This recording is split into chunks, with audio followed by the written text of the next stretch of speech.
Абхазия издревле славилась толерантностью, доброжелательным отношением друг к другу и ко всем тем, кто с добром приходил на нашу землю.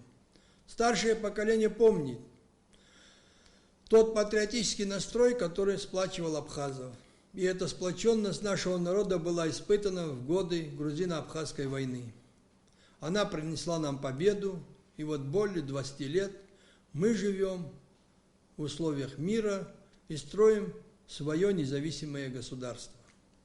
Сегодня, на мой взгляд, в результате искусственного обострения отношений оппозиционных сил с законно избранной властью сложилась крайне опасная обстановка. Сразу подчеркну, что проблемы Абхазии должны решаться с учетом реальной обстановки. При этом независимость, самостоятельность и опора на собственные силы были и будут нашей исходной позицией. Я не сомневаюсь, что мы на верном пути.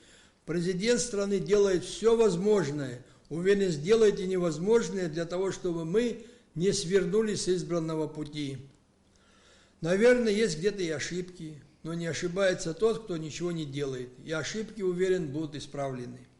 Считаю, что мы все вместе, несмотря кто в каком лагере, должны встать рядом с президентом нашей страны и дать ему возможность работать на пользу народа. Помогая ему, мы можем и помогаем нашему народу обрести уверенность в своих силах. Горечь тяжелого пути мы все вместе изведали, и более чем достаточно. К чему придем, если свернем с избранного пути? Даже в случае с референдумом это довольно опасный эксперимент. Президент согласился с проведением референдума. Оказалось, что это плохо. Не дал бы согласия, тоже было бы плохо получается. Значит, для некоторых цель не референдум, а повод для нагнетания обстановки в Абхазии, что показали события у зданий МВД Республики Абхазия. Сегодня я очень хотел бы, чтобы каждый из нас осознал личную ответственность за свои действия. Никто не должен прикрываться организацией, какой бы она ни была, общественной или государственной. Проблемы, поднимаемые блоком оппозиционных сил, обсуждаются, уверен, и будут решаться в структурах власти. Кстати, некоторые из них возникли не сегодня. Они и раньше имели место. Обострять их сейчас не на пользу нашему общему делу.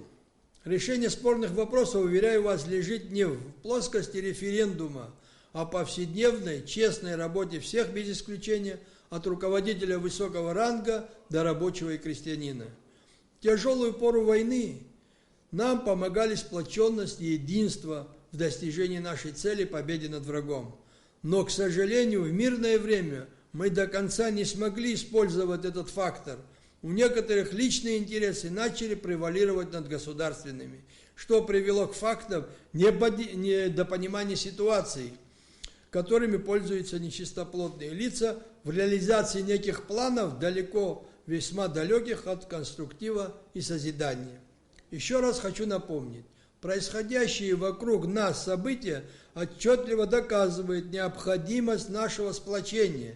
Если же этого не добьемся, завоеванные нами свобода и независимость окажутся перед серьезнейшей угрозой.